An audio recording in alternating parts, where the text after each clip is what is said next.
শাহজালাল ইয়ামিনী রহমতুল্লাহি আলাইহি, তার অন্তরের ভিতর আল্লাহর ভয় ছিল, যার কারণে তিনি আল্লাহু আকবার ধ্বনি দিয়েছিলেন।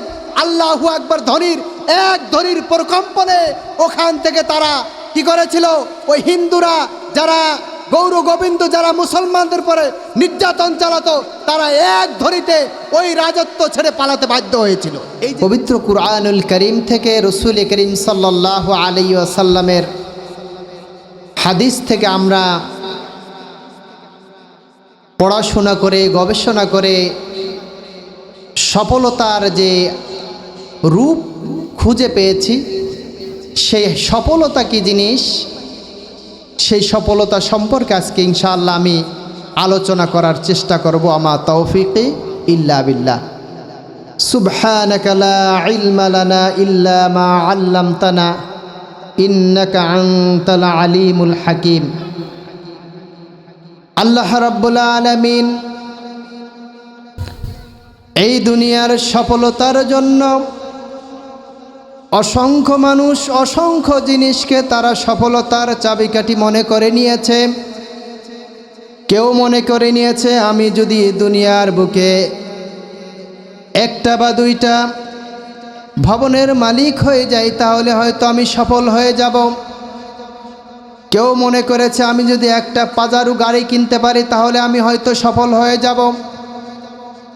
আমি যদি আমেরিকায় একটি বাড়ি করতে পারি আমি সফল হয়ে যাব। আমার ব্যাংকে যদি কোটি টাকা হয়ে যায় আমি সফল হয়ে যাব। আল্লাহ রাব্বুল আলামিন বলছে তুমি সফল হতে পারো নাই, বরঞ্চ সফলতা কি জিনিস আমার কাছ থেকে জেনে নাও। সফলতার প্রকৃত অর্থটা কি আমার কাছ থেকে জেনে নাও। আল্লাহ রাব্বুল আলামিন বলেন সফলতা হচ্ছে আল্লাযীনা ইউমিনুনা বিল গায়বি ওয়া ইউকিমুনাস সালাতা ওয়া মিম্মা রাযাকনাহুম ইউনফিকুন والذين يؤمنون بما أنزل إليك وما أنزل من قبلك وبالآخرة هم يوقنون أولئك على هدى من ربهم وأولئك هم المفلحون আল্লাহ রাব্বুল আলামিন বলেন সফল হচ্ছে ওই ব্যক্তি সফল কাম যে নাকি অদৃশ্যের পরে ঈমান এনেছে। আমরা কি অদৃশ্যের পরে ঈমান এনেছি কিনা কথা বলেন? আমরা কার উপরে বিশ্বাস করি? আল্লাহকে আমরা দেখছি নাকি? আমরা আল্লাহকে দেখি নাই, রসুলকে দেখি নাই, জান্নাত দেখি নাই, জাহান্নাম দেখি নাই, কিয়ামতের ভয়াবহতা দেখি নাই, কিন্তু কোরআন থেকে জেনেছি, রসুলের মুখ থেকে শুনেছি, শোনার পরে সেই উপর ঈমান এনেছি। এই জন্য এটা হচ্ছে অদৃশ্যের উপর ঈমান। কিসের উপর ঈমান? অদৃশ্যের উপর ঈমান। আল্লাহ তাআলা বলছেন সফল কাম ওই ব্যক্তি যে এক নাম্বার যে অদৃশ্যের উপর ঈমান এনেছে। মানে সুবহানাল্লাহ। সফল হচ্ছে ওই ব্যক্তি যে অদৃশ্যের উপর ঈমান এনেছে। আর ওই অদৃশ্যের পরে আমাদের জীবনের আমাদের কর্মকাণ্ডের হিসাব দেওয়া লাগবে। এই জন্য আল্লাহ তাআলা আমাদের কিছু নির্দেশ দিয়েছেন। ওই নির্দেশের পরে একজন ঈমানদার ব্যক্তির প্রথম কাজ হচ্ছে নামাজ আদায় করা। আল্লাহ তাআলা বলেন আল্লাযীনা ইউমিনুনা বিল গায়বি ওয়া ইউকিমুনাস সালাতা ওয়া মিম্মা রাযাকনাহুম ইউনফিকুন। যারা নামাজ কায়েম করে এবং আমার দেওয়া রিজিক থেকে আমার পথে ব্যয় করে সে হচ্ছে সফল কাম। তাহলে অদৃশ্য পরে ঈমান আনা কি বলেন? সফলতা। অদৃশ্য পরে ঈমান আনা কি? সফলতা। নামাজ পড়া সফলতা। আল্লাহ তাআলা যে রিজিক দান করেছেন ওখান থেকে ব্যয় করাটা সফলতা। এরপর আল্লাহ তাআলা বলছেন ওয়াল্লাযীনা ইউমিনুনা বিমা উনজিলা ইলাইকা ওয়া মা উনজিলা মিন ক্বাবলিক। আর যারা তোমার উপরে যে কিতাব নাজিল করেছি মহাগ্রন্থ আল কোরআনের পরে যারা ঈমান আনে, পাশাপাশি তার পূর্বে যত কিতাব এসেছে 104খানা আসমানি কিতাব নাজিল হয়েছে, কোরআন বাদে আরও 103খানা কিতাব রয়েছে। এই কিতাবের পরে যারা ঈমান এনেছে তারা কি, জোরে বলেন, সফল কাম। এরপর আল্লাহ তাআলা বলছেন ওয়ামা উনজিলা মিন ক্বাবলিকা ওয়া বিল আখিরাতি হুম ইউকিনুন, এবং যারা আখিরাতের পরে দৃঢ় বিশ্বাসী তারা হচ্ছে সফল কাম। আল্লাহ এখানে বলেন নাই যাকে আমি 1 কোটি টাকা দিয়েছি সে সফল কাম, যাকে আমি 500 বাড়ি দিয়ে দিয়েছি সে সফল কাম। সে কখনো সফল কাম হতে পারে নাই। যার 10টা সন্তান হয়েছে সে বুঝি সফল কাম না, সেও সফল কাম হতে পারে নাই। আল্লাহ রাব্বুল আলামিন আমাদেরকে সফলতার কথা বলেছেন, যে কথাগুলো বলেছেন এইগুলোর উপরে ঈমান আনার নাম এবং তার উপরে বাস্তব আমল করার নামই হচ্ছে সফলতা। দুনিয়ার সফলতা যদি সফলতা হতো, আমরা একটু পিছনের দিকে যাই তাহলে দেখতে পাবো এই পৃথিবীর বর্তমান যিনি ধনী আছেন, আমার কথাগুলো ভালো করে মনোযোগ দিয়ে শুনবেন। বর্তমান এই সারা দুনিয়ায় যে প্রথম ধনী, 1 নম্বর ধনী, আজ থেকে 8 থেকে 10 বছর আগে বিল গেটস ইনি ধনী ছিলেন। এনার কাছে যে সম্পদ ছিল, এই সম্পদ ছিল সারা দুনিয়ার মানুষের কাছে যে সম্পদ তার 8 ভাগের 1 ভাগ ছিল তার কাছে। সে কি সফল? ঈমান নাই, সফল নাই। বলছে এই ব্যক্তি যতক্ষণ সফল ছিল 1 নাম্বার ছিল, হঠাৎ করে সে কি হয়েছে, একেবারে নিচে নেমে গেছে। বর্তমানে যিনি সফল কাম দুনিয়ার দৃষ্টিতে বলা হচ্ছে তার সম্পদের পরিমাণ হচ্ছে প্রায় 2,84,000 কোটি টাকা। কতটা কোটি টাকা? 2,84,000 কোটি টাকা। বলছে এনার নাম হচ্ছে ইলন মাস্ক। এই হচ্ছে তার সফলতা। বলবে যে কিছুদিন পরে সফলতা হারিয়ে যাবে। এর আগে যদি আমরা যাই, এই পৃথিবীর শুরু থেকে এ পর্যন্ত যে তালিকাটা তৈরি করা হয়েছে সফল ব্যক্তির সম্পদের প্রথম শ্রেণীর দিক থেকে, এর ভিতরে 10 জন ব্যক্তি আছে। এই 10 জন ব্যক্তির 10 নম্বর ব্যক্তির ধনী যিনি ছিলেন পৃথিবীতে, তিনি হচ্ছেন ধনী ডেভিসন। এই ডেভিসনের সম্পত্তির পরিমাণ ছিল প্রায় 35 লক্ষ কোটি টাকা। কত কোটি? 35 লক্ষ কোটি টাকা। ইনি ছিলেন, তার সময় ছিল 1937 সাল। এই সময় তিনি ধনী ছিলেন, সবচেয়ে বড় ধনী ছিলেন। বলছে এখন কয় নাম্বারে সে আসছে? 8 নাম্বারে চলে আসছে। তাহলে সে সফল হতে পারছে? বলেন, পারে নাই। এরপরে 9 নাম্বার যিনি ধনী আছেন, এনার নাম হচ্ছে অ্যানবোকার লেগি। অ্যানবোকার লেগির সম্পদের পরিমাণ হচ্ছে 40 লক্ষ কোটি টাকা। কত কোটি? 40 লক্ষ কোটি টাকা, যা আমার মতন মানুষ গণতে হয়তো কয়েক বছর লেগে যাবে। এরপরে যে 7 নাম্বার যিনি ধনী, তার নাম হচ্ছে আগস্টা সিজার। তার সম্পদের ক্যাথলিক দ্য গ্রেট, ইনি হচ্ছেন পৃথিবীর ইতিহাসে 8ম নম্বর ধনী। তার সম্পত্তির পরিমাণ হচ্ছে 165 লক্ষ কোটি টাকা। কত কোটি? 165 লক্ষ কোটি টাকা। 7 নম্বরে যিনি আছেন তিনি হচ্ছেন অগাস্টা সিজার, যার সম্পত্তির পরিমাণ ছিল 506 লক্ষ কোটি টাকা। বাড়তিছে। এই লোকের কাছে যে সম্পদ ছিল, তৎকালীন যে পৃথিবী ছিল, এই পৃথিবীর 30% সম্পত্তি তার দখলে ছিল। একটা মানুষের দখলে কত শতাংশ? 30%। তার মানে 3 ভাগের 1 ভাগ প্রায় একজনের দখলে ছিল। সে কি সফল? বলেন, সফল না। দুনিয়ার থেকে চলে গেছে বিফল অবস্থায়। এরপরে আরো আসি, 6 নাম্বার যিনি ধনী আছেন তিনি হচ্ছেন জোসেফ স্টালিন। তার সম্পত্তির পরিমাণ হচ্ছে 825 লক্ষ কোটি টাকা। এরপরে 5 নম্বরে যদি আসি, তাহলে ইনি হচ্ছেন উইজিথিয়ান, ইনি একজন মহিলা ছিলেন।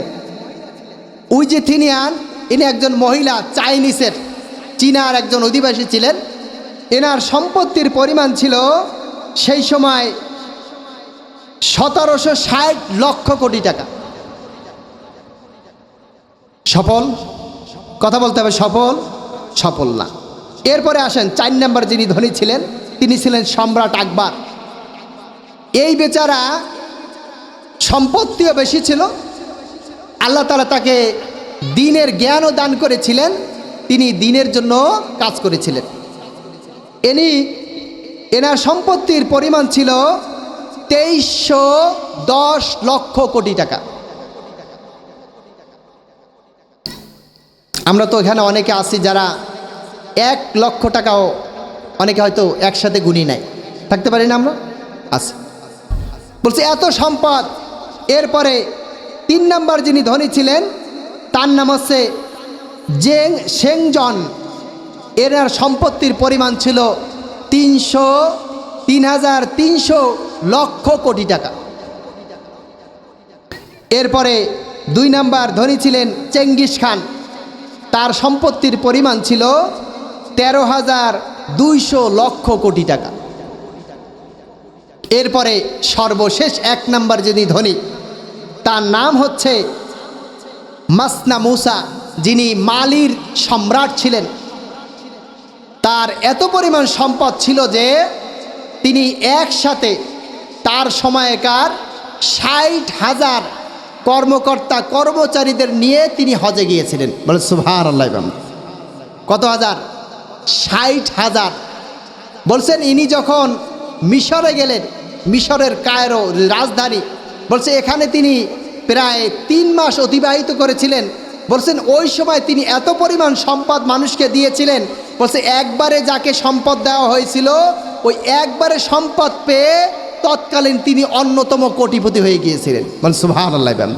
একবারে যাকে দিয়েছিলেন, বলছে এভাবে তিনি 1 দিন 2 দিন না, 3 মাস একেবারে অঝরে মানে দিদার তিনি খরচ করেছেন, তারপরও তার সম্পদে কোনো কমতি হয় না। সফল? এই ব্যক্তি সফল, কারণ তার ভেতরে যেমন মাল ছিল তেমন ঈমানও ছিল। তো দুনিয়ায় আল্লাহ তাআলা অসংখ্য মানুষকে পাঠিয়েছেন, তারা সফল হতে পারে নাই। আমি এই কয়েকদিন আগেও শুনলাম বাংলাদেশ থেকে যারা পালিয়ে গিয়েছেন, এই পালিয়ে যাওয়ার ভেতরে একজন ভূমিমন্ত্রী ছিলেন। এই ভূমিমন্ত্রীর সম্পত্তি এত পরিমাণ যে বাহিরে, দেশের বাইরে প্রায় 500 বাড়ি আছে। কত বাড়ি? 500 বাড়ি। একটা মানুষের কয়টা বাড়ি দরকার? কথা বলেন। তাহলে এই 500 বাড়ি হওয়ার পরেও সে কি ভালো আছে? কথা বলতে ভালো আছে? তাহলে এটা কি সফল? সফল না, ব্যর্থ। আল্লাহ তাআলা বলছেন সফলতা কি জিনিস আমার কাছ থেকে জানবা, দুনিয়ার মানুষের কাছ থেকে জানলে তুমি সফলতা পাবা না। আল্লাহ তাআলা বলছেন তাহলে সফল কারা? যারা অদৃশ্যের পরে ঈমান আনে, এই সম্পদ দিদারসে কামাই করার পরে দিদারসে এখানে সেখানে যেখানে মন চায় খরচ করে, কিন্তু হিসাব রাখে না। কাল কিয়ামতের দিন আল্লাহ তাআলা প্রত্যেকটা আয়ের হিসাব করবেন কি করবেন না? করবেন। আমি খাইতে পারি আর না পারি, আমি ভোগ করতে পারি আর নাই পারি, কিন্তু আমার সম্পদের হিসাব আল্লাহ তাআলার কাছে দিতে হবে। আল্লাহ তাআলা বলছেন قد أفلح المؤمنون الذين هم في صلاتهم خاشعون الذين هم عن اللغو معرضون والذين هم للزكاة فاعلون الذين هم لفروجهم حافظون إلا على أزواجهم أو ما ملكت أيمانهم فإنهم غير ملومين فمن ابتغى وراء ذلك فأولئك هم العادون والذين هم لأماناتهم وعهدهم راعون والذين هم على صلواتهم يحافظون أولئك هم الوارثون الذين يرثون الفردوس هم فيها خالدون من الله أكبر। আল্লাহ তাআলা সফল বলে দিয়েছেন। কারা সফল? মুমিনরা সফল। কোন মুমিনরা সফল? আল্লাহ তাআলা এই সূরাতুল মুমিনুনের শুরুর রুকুর ভিতর আল্লাহ তাআলা বর্ণনা দিয়েছেন, সফলতা খুঁজতে চাও, সফলকে তুমি না আমি, কে সফল? আসো কোরআন থেকে মিলিয়ে নাও।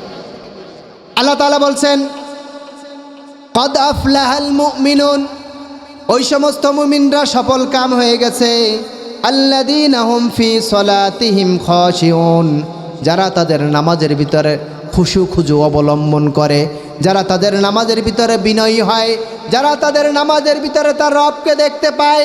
তারা যদিও রবকে দেখতে না পায়, তারা মনে করে আমার রব আমার নামাজ দেখছেন, এই কারণে তার অন্তরের ভিতরে আল্লাহর ভয় ঢুকে যায়, আর তার নামাজটা সুন্দরভাবে সে আদায় করে, আর ওই ব্যক্তি হচ্ছে সফল কাম।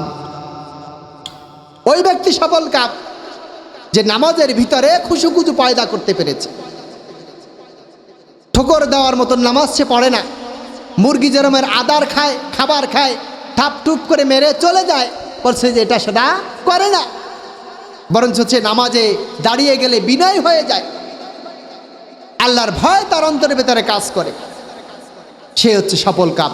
এরপর আল্লাহ তাআলা বলছেন ওয়াল্লাযীনা হুম আনিল লাগওয়ি মুরিদুন, সফলতা হচ্ছে ওই ব্যক্তির জন্য যেই ব্যক্তি অনর্থক কাজ থেকে বেঁচে থাকে, এমন কাজের সাথে সম্পর্ক রাখে না যেই সম্পর্কে তার দুনিয়ারও কোনো ফায়দা নাই, আখিরাতেরও কোনো ফায়দা নাই।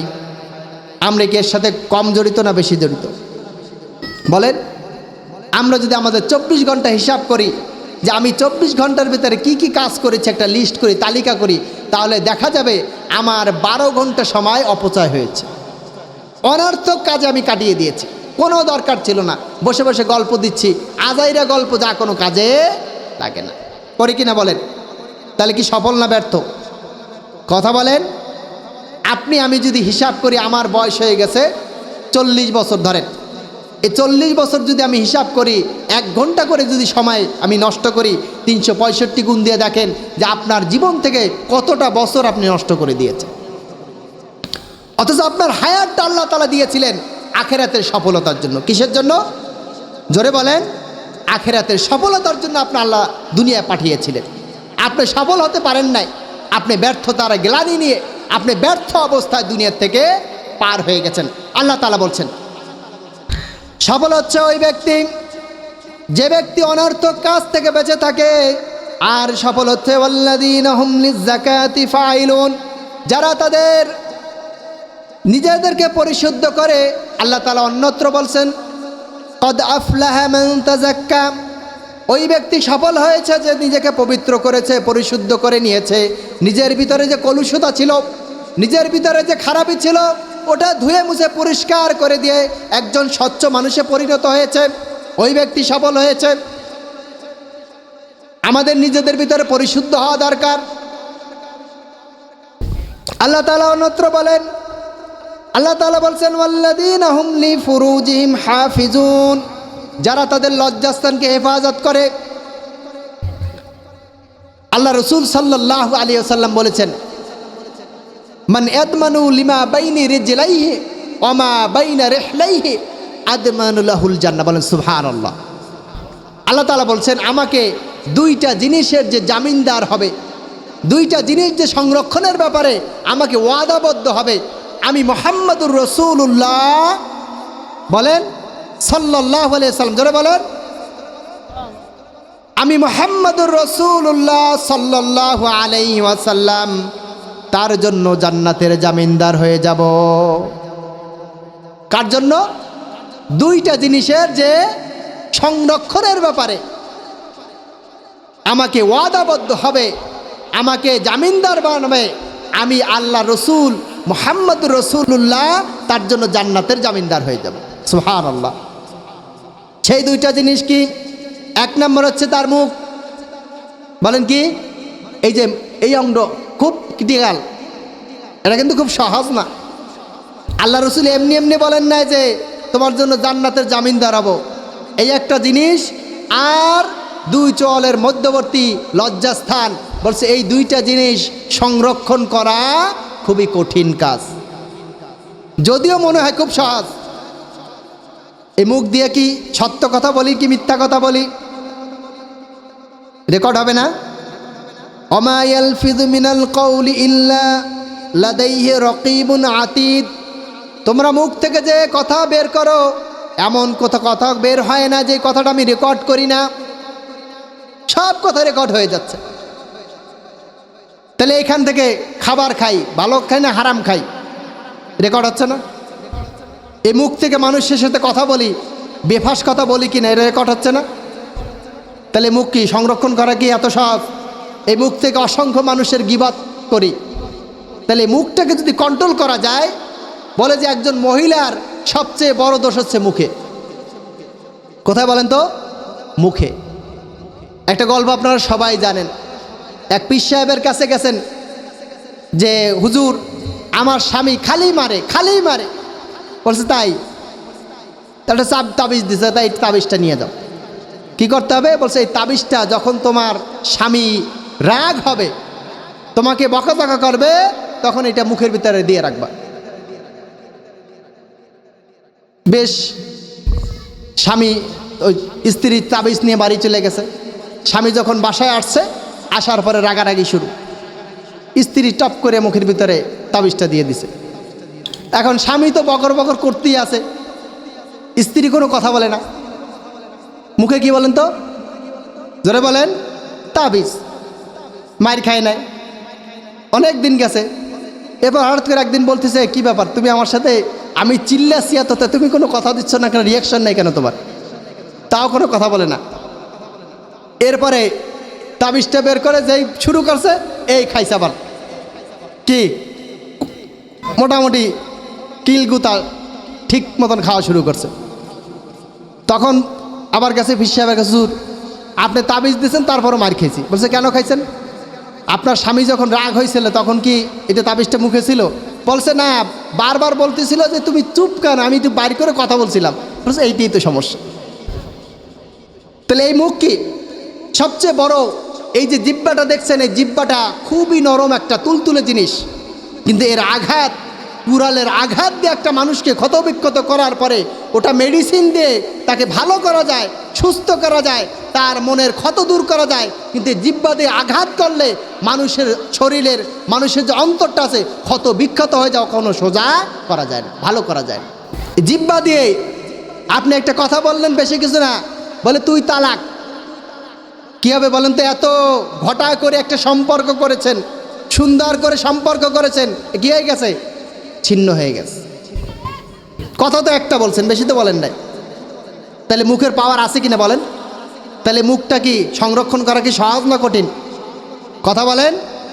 একেবারে কঠিন। আল্লাহ রসুল এই জন্য বলছে, মান সমাতা নাজা, যে ব্যক্তি চুপ থাকে সে নাজাত পায়। আল্লাহ রসুল অন্যত্র বলেছেন, তুমি যদি পারো ভালো কথা বলো, আর যদি সম্ভব না হয় তাহলে তুমি চুপ থাকো, কোনো কথা বলো না। কারণ বেশি কথা বললে তোমার বেশি ভুল হবে, আর বেশি ভুল হলে পরে তোমার কি হওয়ার সম্ভাবনা আছে বলো? জাহান্নামে যাওয়ার সম্ভাবনা আছে। এই জন্য কথা বলতে হবে কি একেবারে কম। সময় তো হাজিরিন, আল্লাহ তাআলা বলছেন সফল কাম কোন ব্যক্তি? যে ব্যক্তি তার লজ্জাস্থানকে হেফাজত করে। আজকালকার যে পরকিয়া, এটা কি হয়ে গেছে? একেবারে অ্যাভেলেবল হয়ে গেছে, তুচ্ছ, একেবারে কোনো গুনার ভিতরে ধরে না। গর্ব করে বলে যে আমি অমুকের সাথে সম্পর্ক করে চলে আসছি। এতে কি তার কি হয় না? লজ্জাবোধ হয় না, লজ্জাও লাগে না। সময় তো হাজিরিন, এই জন্য লজ্জাস্থানকে হেফাজত যে করতে পারছে সে কি বলেন? জোরে বলেন। আমরা কি আলোচনা শুনতেছি? সফলতা। কে সফল? সফল কোন ব্যক্তি? আসলে দুনিয়ায় কি সফল? দুনিয়ার সফলতা যদি সফলতা হতো তাহলে সাহাবায়ে কেরাম, নবী আম্বিয়ায়ে কেরাম তারা তাদের জীবনের সব কিছু ত্যাগ করে দিয়ে আখিরাতের ভিতরে ছুটতেন। দুনিয়া তাদের কাছে কোনো কিছুই ছিল না, একেবারে নাথিং, কোনো তুচ্ছতা ছিল একটা বিষয় ছিল। আল্লাহ রাব্বুল আলামিন তাদেরকে বাছাই করে নিয়েছিলেন, তারা সফলতা অর্জন করেছিল। আল্লাহ রাব্বুল আলামিন বলেন, উলাইকা হুমুল আদুন, আর যারা লজ্জাস্থানকে হেফাজত করবে না, তাদের লজ্জাস্থান যেমন ইচ্ছা তেমন ব্যবহার করবে, তারা হচ্ছে সীমালঙ্ঘনকারী। আর তারা হচ্ছে ক্ষতিগ্রস্ত, তারা সফলকাম না। আল্লাহ তাআলা এরপর বলছেন ওয়াল্লাযীনা হুম লিআমানাতিহিম ওয়া আহদিহিম রাউন, আর সফল হচ্ছে ওই ব্যক্তিরা যারা নাকি তাদের ওয়াদা এবং আমানতকে রক্ষা করে। কি করে? ওয়াদা আমানত রক্ষা করে, এরাই হচ্ছে সফল। আমরা ওয়াদা করি আর ওয়াদা কি করি? ভঙ্গ করি, আমানতের খেয়ানত করি, অসংখ্য আমানতের খেয়ানত করি, একটা দুইটা না। আমরা শুধু মনে করি যে আমার কাছে 2000 টাকা রাখছে, এইটা হচ্ছে আমার কাছে আমানত। না, এটা আমানত শুধু এটা না। আমানত যদি হিসাব করেন, আপনার শরীরের প্রত্যেকটা অঙ্গ প্রত্যঙ্গ আপনার কাছে আমানত। কার পক্ষ থেকে? আল্লাহ তাআলা বলছেন ইন্নাল্লাহা আশতারা মিনাল মুমিনিনা আনফুসাহুম ওয়া আমওয়ালাহুম বিআন্না লাহুমুল জান্নাহ ইউকাতিলুনা ফি সাবিলিল্লাহি ফায়াকতুলুনা ওয়া ইউকতালুন ওয়াদান আলাইহি হাক্কান ফিত তাওরাতি ওয়াল ইনজিলি ওয়াল কুরআন ওয়া মান আওফা বিআহদিহি মিনাল্লাহি ফাস্তাবশিরু বিবাইইকুমুল্লাযী বায়াতুম বিহি ওয়া যালিকা হুয়াল ফাওজুল আযীম। আল্লাহ তাআলা বলেন, মানুষের মুমিনের জান এবং মালকে আল্লাহ তাআলা জান্নাতের বিনিময়ে ক্রয় করে নিয়েছেন। কিসের বিনিময়ে? জোরে বলেন। জান্নাতের বিনিময়ে ক্রয় করে নিয়েছেন। এই জান এবং মাল আল্লাহ তাআলা আপনার আমার কাছে আমানত রেখেছেন। এখন আমি চাইলেই হাত দিয়ে কোনো কথা কোনো দিকে ইশারা করতে পারি না। আমি চাইলেই আমি হাত দিয়ে কোনো কিছু ধরতে পারি না। আমি চাইলেই আমার পা দিয়ে যে কোনো দিকে হাঁটতে পারি না। আমি চাইলেই আমার চোখ দিয়ে যে কোনো কিছু দেখতে পারি না। আমি চাইলেই আমার অন্তর দিয়ে কোনো কিছু কল্পনা করতে পারি না। আমি চাইলেই আমি যা ইচ্ছে তাই করতে পারি না। কারণ আমি কার কাছে বিক্রি হয়েছি? জোরে বলেন। আল্লাহর কাছে আমি বিক্রি হয়ে গেছি। আল্লাহ যেটা বলেছেন, আল্লাহ যেটা করতে বলবেন সেটাই আমি করতে পারবো। আল্লাহ তাআলা যেটা নিষেধ করেছেন ওটা করার ইখতিয়ার আমার নাই, আমার ক্ষমতা নাই। আমি যদি করি তাহলে আমি আমানতের খেয়ানত করছি। এটা করছি কিনা বলেন? কোরআনটা আমাদের কাছে আমানত। এই কোরআন আমানত। এই কোরআনের হক আদায় করি কয়জনে আমরা? বলেন। যে প্রশ্ন করা হয় আমরা কয়জনে কোরআন পড়তে পারি, তাহলে দেখা যাবে যে সমাজের শতকরা 95% মানুষ হচ্ছে কোরআন পড়তে পারি না। যারাও পড়তে পারি তারা কোরআন অনুযায়ী আমল করি না। তাহলে এটা কি আমানতের খেয়ানত না? জোরে বলেন। আপনার সন্তান আপনার কাছে আমানত, আপনার স্ত্রী আপনার কাছে আমানত, আপনার সম্পদ আপনার কাছে আমানত, আপনার ঘর আপনার কাছে আমানত, আপনার ভোট আপনার কাছে আমানত, আপনার সাক্ষী আপনার কাছে আমানত। যত কিছু যা কিছু আমি বলি অসংখ্য আমানত আমি বলতে পারবো যে আমানতের আল্লাহ তাআলা আপনার আমার দায়িত্ব দিয়েছেন, কিন্তু আমরা যথাযথভাবে আমানত রক্ষা করি না। একটা মানুষের কাছে আপনার কাছে একটা কথা বলল, গোপন কথা, সে বলল যে ভাই এই কথাটা আপনি অমুকের কাছে বা কারো কাছে বলবেন না। আমি আরও কি করি, এইটা আরও ঘটা করে বলি কিনা বলেন? তো এটা কি আমানতের খেয়ানত না? কথাটা আমানত ছিল না? ছিল। তাহলে কি হয়েছে? সফল নাকি ব্যর্থ? ব্যর্থ। আল্লাহ তাআলা বলেন ওই ব্যক্তি সফল কাম যে তার ওয়াদা পূর্ণ করে, ওই ব্যক্তি সফল কাম যে তার আমানতকে রক্ষা করে। আল্লাহ তাআলা এরপরে বলেন ওয়াল্লাযীনা হুম আলা সালাওয়াতিহিম ইউহাফিজুন, আর যারা তাদের নামাজকে সংরক্ষণ করে। নামাজকে সংরক্ষণে কয়েকটা অর্থ হতে পারে। এক নম্বর হচ্ছে নামাজকে তার ওয়াক্ত মতো আদায় করা। পুরুষরা নামাজ কোথায় পড়বে? মসজিদে জামাতে আদায় করবে। এটাই হচ্ছে সংরক্ষণ। নামাজ যদি জামাতে আদায় না করে তাহলে তার নামাজ অনেক মুহাক্কিক উলামায়ে কেরামের মতে তার নামাজ হয়ই না। কারণ আল্লাহ রসুলের ওই হাদিসটা টেনে নিয়ে আছে যে আজান হওয়ার পরে কোনো পুরুষ মানুষ যদি মসজিদে না আসে, আমার মন চায় আমি কিছু যুবক ডেকে আনি এবং তাদেরকে কাঠ সংগ্রহ করতে বলি এবং তাদেরকে বলি তারা যেন যে ঘরেগুলো আগুন লাগিয়ে দেয়, যে ঘরের পুরুষরা মসজিদে নামাজে আসে না। তার মানে আল্লাহ রসুল বলেছেন যে তার ঘরগুলো আগুন লাগাই দিই। আসলে আগুন লাগানোর দরকার হবে না। আপনি দেখেন যে এই ঘরের পুরুষ মানুষ মসজিদে নামাজে যায় না, ওই ঘরে আগুন লাগছে কিনা একটু দেখেন তো, খোঁজ করে নিয়ে। শুধু আগুন যে দুনিয়ার আগুন সেটা তো না, ঘরে যে অশান্তি এটি তো বড় আগুন। কথা বলেন কি না? বড় আগুন না? ঘরে ঘরে লাগছে।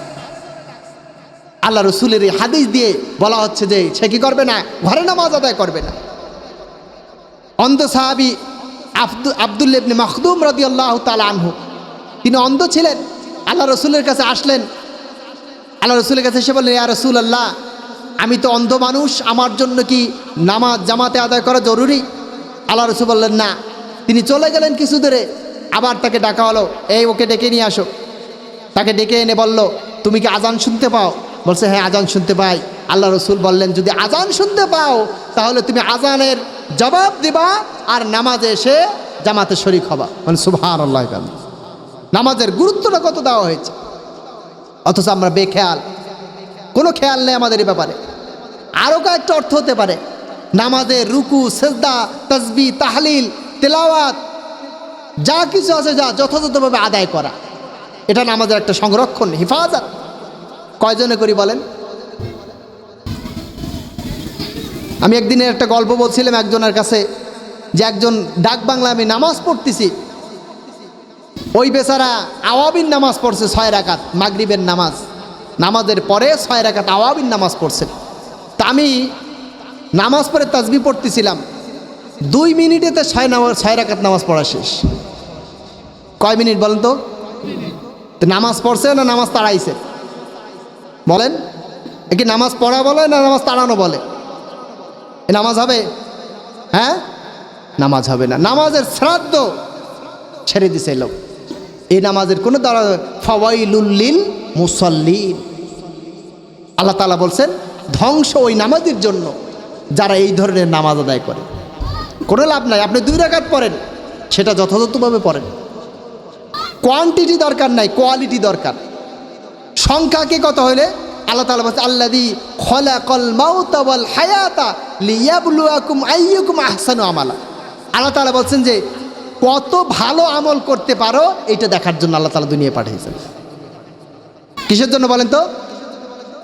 কত খানি করতে পারে এটা না, কত সুন্দর করে, কত ভালো করে তুমি ইবাদত করতে পারো, আমল করতে পারো, এটা আমি দেখার জন্যই দুনিয়ায় তোমাকে পাঠাইছি। কথা কি বলছেন না বোঝেন নাই? সম্মানিত হাজিরিন, তাহলে সফল কারা? যারা তাদের নামাজকে সংরক্ষণ করে। টাকাওয়ালারা কি সফল? বাড়িওয়ালারা সফল? বিদেশওয়ালারা সফল? সফল না। সফল কারা? কোরআনে যারা বলে তারাই সফল। আল্লাহ তাআলা বলছেন, উলাইকা হুমুল ওয়ারিসুনাল্লাযীনা ইয়ারিসুনাল ফিরদাউসা হুম ফিহা খালিদুন।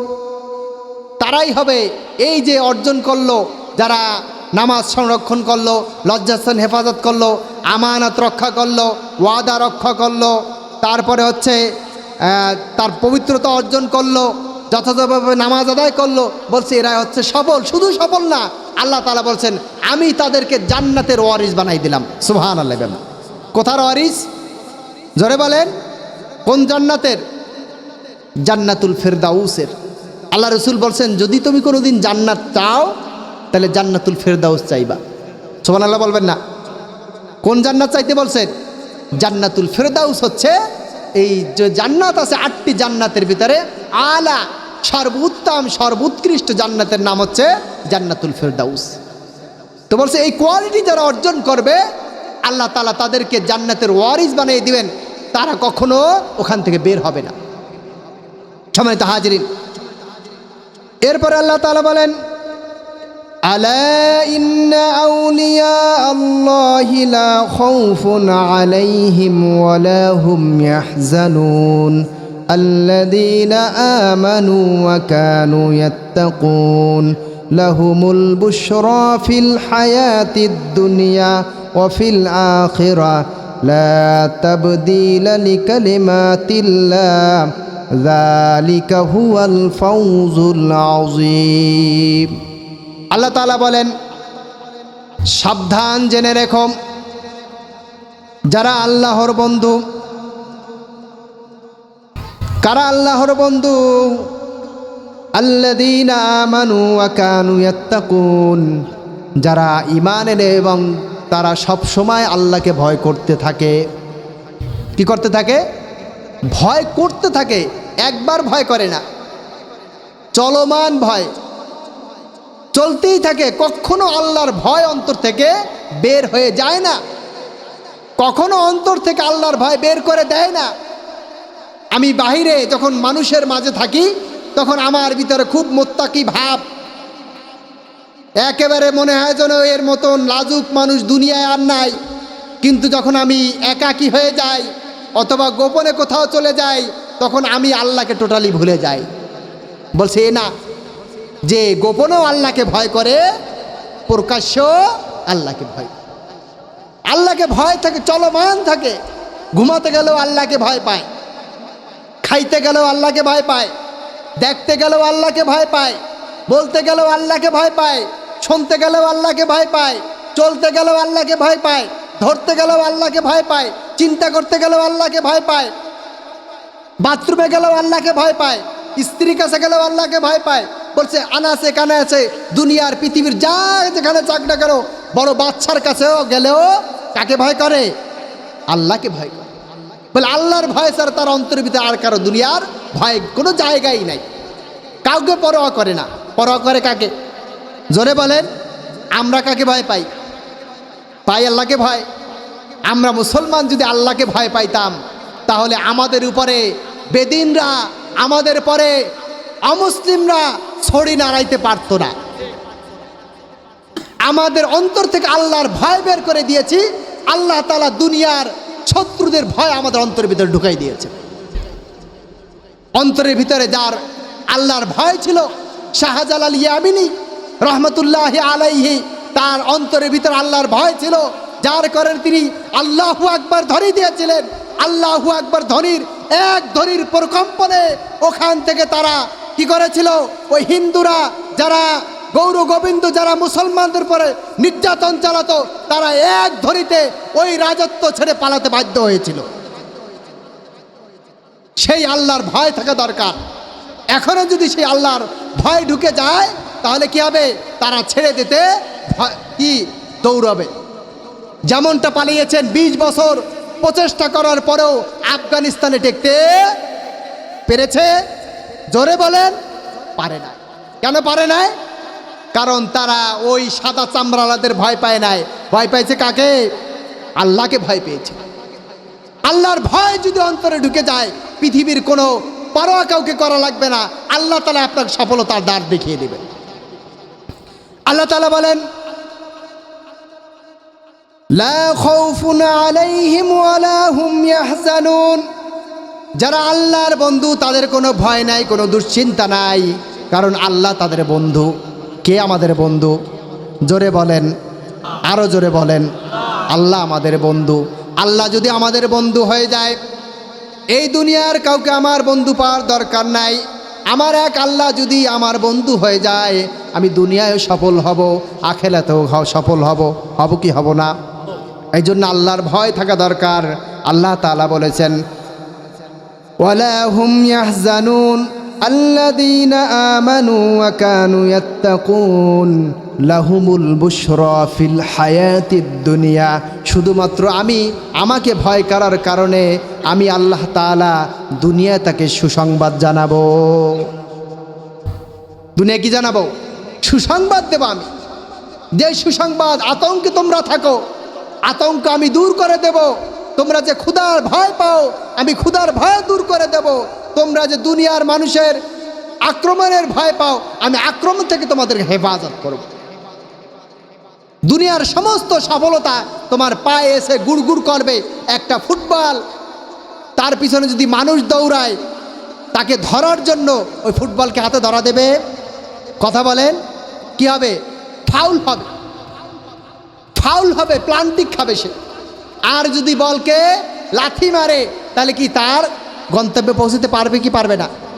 তাহলে এই দুনিয়াকে লাথি মারেন, যত পারেন লাথি মারেন, আল্লাহ তাআলা আপনার সামনে দুনিয়াকে হাজির করে দিবেন। বলেন সুবহানাল্লাহ। সম্মানিত হাজিরিন, আল্লাহ তাআলা বলছেন ভয় নাই, দুশ্চিন্তা নাই, কোনো টেনশন নাই, আমি আল্লাহ তাআলা তোমাদের বন্ধু। কাদের বন্ধু? জোরে বলেন। মুমিনদের বন্ধু। কাদের বন্ধু? মুমিনদের বন্ধু। আল্লাহ তাআলা বলেন আমি আল্লাহ তাআলা তোমাদেরকে দুনিয়ার বুকে সুসংবাদ দেব। লাহুমুল বুশরা ফিল হায়াতিদ দুনিয়া ও ফিল আখিরা। শুধুমাত্র দুনিয়াই দেব না, আমি আল্লাহ তাআলা আখিরাতেও তোমাদেরকে সুসংবাদ দেব। আখিরাতেও সুসংবাদ দেব। আখিরাতের সুসংবাদ কি আমরা সামনে আসবে ইনশাআল্লাহ। আল্লাহ তাআলা বলেন লা তাবদীলা লিকালিমাতিল্লাহি যালিকা হুয়াল ফাউজুল আযীম। আল্লাহ তাআলার কথা কখনো কি হয় না? পরিবর্তন হয় না। আল্লাহর কথা কি? আল্লাহর কথা কি? এক। আল্লাহর কথা কি? আমান আসদাকু মিনাল্লাহি হাদিসা। আল্লাহ তাআলা বলছেন আল্লাহর চাইতে আর কে সত্যবাদী আছে? কেউ আছে? কথা বলেন। আল্লাহর চাইতে বেশি কেউ সত্যবাদী নাই। আল্লাহ তাআলা বলছেন ইন্নাল্লাহা লা ইউখলিফুল মিআদ। আল্লাহ তাআলা তার ওয়াদা ভঙ্গ করেন। আল্লাহ তাআলা তার ওয়াদা ভঙ্গ করেন না। আল্লাহ তাআলা যখন যেখানে যে ওয়াদা করেছেন আল্লাহ সেটা পূরণ করে দিয়েছেন। তা না হলে বদরের যুদ্ধে মাত্র ৩১৩ জন সাহাবী নিয়া ১০০০ কাফেরদের সাথে প্রথম যুদ্ধ, অভিজ্ঞতা নাই, তাদের অস্ত্রশস্ত্র বেশি, সাহাবীদের কাছে অস্ত্র নাই, ঘোড়া নাই, কিচ্ছু নাই, একেবারে খালি হাত বলা যায়। আল্লাহ তাআলা বলছেন যাও, তুমি মাঠে যাও, তাকওয়া নিয়ে যাও, আমি আল্লাহ তাআলা তোমাকে বিজয় দান করব। সুবহানাল্লাহ। আল্লাহ তাআলা বিজয় দিয়েছিলেন না? দিয়েছিলেন কি না? বিজয় দিয়েছিলেন। এটাই আল্লাহ তাআলার খেলা। আল্লাহ তাআলাকে যদি ভয় পাওয়া যায়, আল্লাহ তাআলার উপর যদি তাওয়াক্কুল করা যায়, আল্লাহ তাআলা ব্যবস্থা করে দেবেন। ওয়াদাকার আল্লাহ তাআলা বলছেন যালিকা হুয়াল ফাউজুল আযীম। এটাই হচ্ছে বড় সফলতা। এটি কি? জোরে বলেন। এটি বড় সফলতা। তোমাকে আমি দুনিয়ার সুসংবাদ দেব, আখিরাতের সুসংবাদ দেব, আর তোমার বন্ধু হিসেবে আমি থাকব। আর কি তোমার কিছু দরকার? দরকার আমাদের কিছু দরকার নাই। তাহলে অন্তরের ভেতর ভয় আসবে। কাকে ভয় করব? দুনিয়ার কোনো মানুষের সামনে আল্লাহকে ছোট করবে, আল্লাহর অপমান করবে, কোরআনের অপমান করবে, রসুলকে গালাগালি দিবে, আর আমরা চুপ করে থাকবো। কারণ কি? প্রশাসন যদি কিছু বলে বসে, এই ভয় থাকবে? জোরে বলেন। থাকবে না। আমাদের জীবন চলে যাবে, ঈমান যাবে না। কারণ ঈমানের দামে দুনিয়ার কিছুই না। ঈমানের যে দাম, তার তুলনায় দুনিয়ার দাম কি? একটা মশা মাছির যে কি বলে পাখা আছে, পাখার ডানার বনাবনো। আল্লাহ তাআলা এই জন্য বলেছেন যদি আমার কাছে এই দুনিয়ার কোনো দাম হতো, এই দুনিয়ার যদি কোনো দাম হতো, কতটুক দাম? বলছে একটা মশা অথবা মাছির একটা যে ডানা আছে, এই ডানার দামের সমতুল্য যদি এই দুনিয়ার দাম আমার কাছে হয়তো, তাহলে আমি কাফেরদেরকে এক ঢোক পরিমাণ পানি পান করাইতাম। তাহলে আল্লাহ তাআলার কাছে কি না? এই দুনিয়াটা মশার ডানার যে দাম তাও নাই। তাহলে ইমানদারের কাছে কি দাম আছে? জোরে বলেন। দাম নাই। আল্লাহ তাআলা বলছেন ইয়া আইয়ুহাল্লাযীনা আমানু ইন্নামাল খামরু ওয়াল মাইসিরু ওয়াল আনসাবু ওয়াল আজলামু রিজসুম মিন আমালিশ শাইতান ফাজতানিবুহু লাআল্লাকুম তুফলিহুন। আল্লাহ তাআলা বলেন হে ঈমানদারগণ, ইন্নামাল খামরু ওয়াল মাইসিরু ওয়াল আনসাবু ওয়াল আজলাম, নিশ্চয়ই মদ, জুয়া এবং আল্লাহ ছাড়া অন্য কারো নামে জবাই করা, এটা হচ্ছে শয়তানের কাজ। কার কাজ? জোরে বলেন। শয়তানের কাজ। মদ খাওয়া, মদ খাওয়া মানে হচ্ছে মাতাল হয়ে যাওয়া। মাথা ঠিক থাকে না, বিকৃত হয়ে যায়, যা ইচ্ছে তাই বলে। পাশে মা আসলো না, বোন আসলো না, স্ত্রী আসলো, ও কি টের পায়? বলেন। যারে তারে জড়াই ধরে। বলছে এটা হচ্ছে শয়তানের খাসলাত। বলছে এগুলান থেকে তোমরা বেঁচে থাকো, কারণ এগুলো শয়তানের কাজ। তুমি যদি এগুলান থেকে বেঁচে থাকতে পারো তাহলে তুমি সফল। তাহলে যারা গাঞ্জা খায়, যারা ইয়াবা খায়, যারা বাবা খায়, যারা হাবা খায়, যারা গু খায়, এরা কি? কথা বলেন, শয়তানের গুরু না? কার কাজ করে? শয়তানের কাজে সহযোগিতা করে। এর থেকে বেঁচে থাকতে হবে। এগুলা মানুষের কাজ না। কার কাজ বলেন তো? শয়তানের কাজ। এই শয়তানের কাজ যারা করে তারা সবাইকেই ওই এক পথে একদিকে ধাবিত হবে। এই জন্য এর থেকে বেঁচে থাকতে হবে। বেঁচে থাকতে পারলে কি এটা কি সফল? বলেন এটা কি? বুঝতেছেন? সফল বুঝতেছেন? আল্লাহ তাআলা এরপর বলছেন, ফাতিযাল কুরবা হাক্কাহু ওয়াল মিসকিনা ওয়াবনাস সাবিল যালিকা খায়রুল লিল্লাযিনা ইউরিদুনা ওয়াজহাল্লাহ ওয়া উলাইকা হুমুল মুফলিহুন। আল্লাহ তাআলা বলেন, ফাতিযাল কুরবা, নিকট আত্মীয় যারা আছে তাদের হক আদায় করো। এটা কি সফলতা? এটা কি? জোরে বলেন। আত্মীয়র হক নষ্ট করা এটা কি ব্যর্থতা? এটা কি? জোরে বলতে হবে। এটা কি?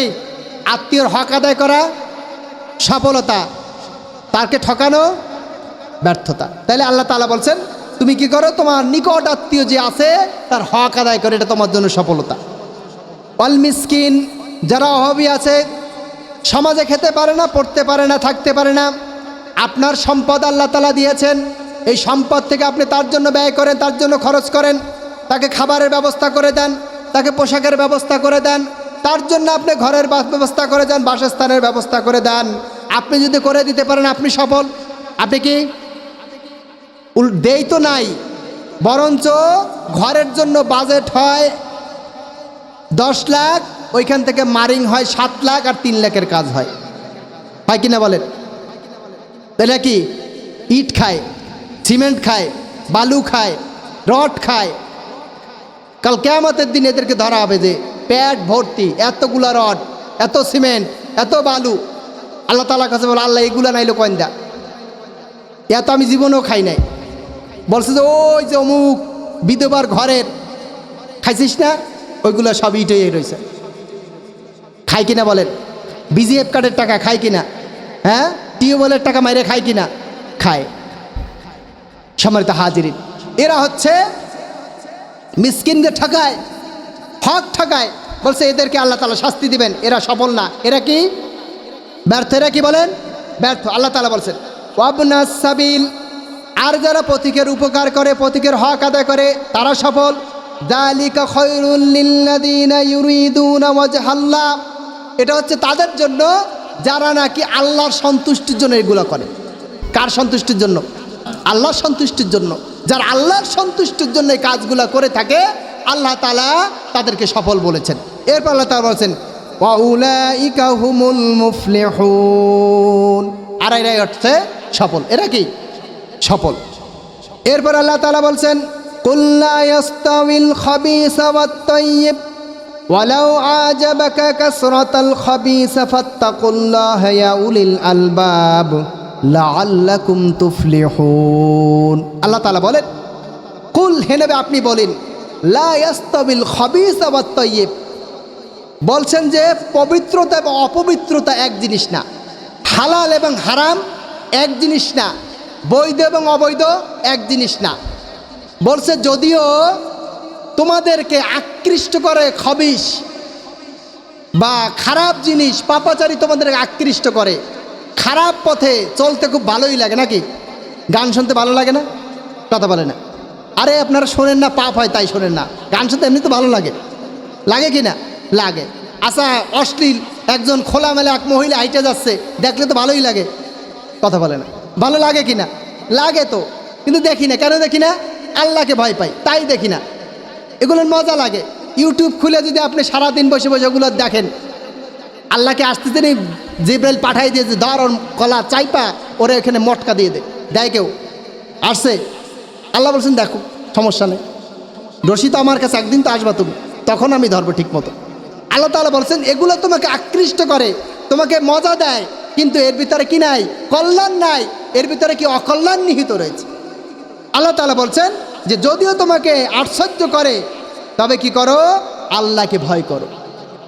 ঘুষের টাকা নিতে খুব ভালো লাগে, ভাঙতেও খুব ভালো লাগে, কিন্তু হিসাব দিতে গেলে না বোঝা যাবে কি মজা।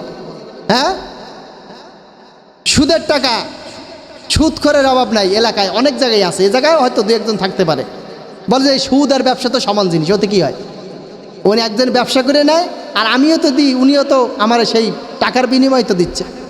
এই কথাগুলো কার কথা বলতে পারেন? ওই তৎকালীন আবু জাহেল, উতবা, সাহেবা, ওয়ালিদ ইবনে মুরগিরা আর ওই যে আবু লাহেবের দল যেগুলো ছিল, এই তাদের কথা এইগুলো নিচ্ছে। এগুলা কি শয়তানের চক্রান্তে তাদের মাথা ব্রেন ওয়াশ করে দিয়েছে, যার কারণে তারা কোনটা বৈধ কোনটা অবৈধ এটা বলতে পারে না। সম্মানিত হাজিরিন, আল্লাহ তাআলা বলছেন, যদিও তোমাকে খবিস, অশ্লীলতা, বেহায়াপনা, খারাপ কাজ, মন্দ কাজ, আল্লাহর নিষিদ্ধ জিনিস তোমার কাছে যদিও পছন্দ হয়, কিন্তু এটা খবিস, এটা খারাপ জিনিস, আল্লাহর জন্য তুমি এটাকে পরিত্যাগ করো। কার জন্য? আল্লাহর জন্য। আপনারা যে কোনো জিনিস আপনার সামনে আসতে পারে, আপনাকে আগে বাছাই করতে হবে এটা হালাল নাকি হারাম। হারামের দিকে পা বাড়ানো যাবে না, হাত বাড়ানো যাবে না, চোখ বাড়ানো যাবে না, কান দেওয়া যাবে না, অন্তর দেওয়া যাবে না। কারণ কি ওটা? জোরে বলেন, হারাম। আল্লাহ তাআলা বলছেন আল্লাহকে ভয় করো, ফাত্তাকুল্লাহ, আল্লাহকে ভয় করো, ইয়া উলিল আলবাব, হে জ্ঞানীরা, যারা জ্ঞানী তারা আল্লাহকে ভয় করে। কারা ভয় করে আল্লাহকে? জোরে বলেন, যারা জ্ঞানী তারা আল্লাহকে ভয় করে। যারা জ্ঞানী না, যারা নির্বোধ, যারা বোকা, তারাই আল্লাহকে ভয় করে না। আর যারা ভয় করে তারা কি? জ্ঞানী। তারা কি?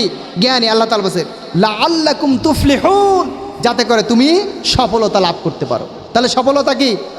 আল্লাহকে ভয় করার মধ্যে, খারাপ কাজ পরিত্যাগ করার মধ্যে। আল্লাহ তাআলা বলছেন ইয়া আইয়ুহাল্লাযীনা আমানু লা তাকুলুর রিবা আদআফাম মুদাআফা ওয়াত্তাকুল্লাহা লাআল্লাকুম তুফলিহুন। হে ঈমানদারগণ, লা তাকুলু রিবা, তোমরা সুদ খায়ো না। কি খায়ো না? সুদ খায়ো না। আদআফাম মুদাআফা, চক্রবৃদ্ধি আকারে। বলে তাহলে তো মনে হয় চক্রবৃদ্ধি না খাইলে স্বাভাবিক সুদ তো খাওয়া যাবে মনে হয়, নাকি? কথা বলে না, খাওয়া যাবে? আল্লাহ তাআলা বলছেন ওয়াত্তাকুল্লাহ, আল্লাহকে ভয় করো, লাআল্লাকুম তুফলিহুন, তাহলেই তোমরা সফলতা লাভ করবে। আল্লাহ তাআলা সফলতার জন্য এই কি সুদকে ছেড়ে দিতে হবে। কারণ সুদের ভিতরে কি আছে? 70টা গুনাহ আছে। কয়টা? জোরে বলেন, 70টা গুনাহ। সর্বছোট গুনাহ আইসারাহা, আল্লাহ রাসূল বলছেন আইসারাহা, বলছে সংক্ষিপ্ত, একেবারে হালকা ছোট্ট গুনাহ হচ্ছে আইয়ানকিহা উম্মুহু, যে সে তার মাকে বিবাহ করেছে। বলে নাউযুবিল্লাহি মিন যালিক। একবার 1 টাকা, 1 দিরহাম পরিমাণ, 1 টাকা পরিমাণ সুদ খাওয়া হচ্ছে 36 বার জেনা করার চাইতেও কঠিন অপরাধ। আমরা যখন জেনাখোর কখন পাই, যদি শুনি যে এই লোকটা জেনা করছে, তাহলে তারে কি মসজিদ থেকে বের করে দেই না? যে এই জেনাখোর এই মসজিদে ঢুকাবো না। কিন্তু সুদখোর কি বাইর করি? সুদখোরের সভাপতি বানাই ভোট দিয়া, সুদখোরে ভালো ভালো পোস্ট দিয়ে বসাই দিই। কারণ কি? সে মসজিদের উন্নয়ন করে, মসজিদের টাকা দেয়, ছাদ বানাই দেয়। আর এই ছাদ দিয়ে কী করবেন? এই ছাদ নিয়ে তবে জাহান্নামে যাবেন। এই ছাদের কোনো দরকার নাই তো। নামাজ পড়ার জন্য ছাদও শর্ত না, পাকাও শর্ত না।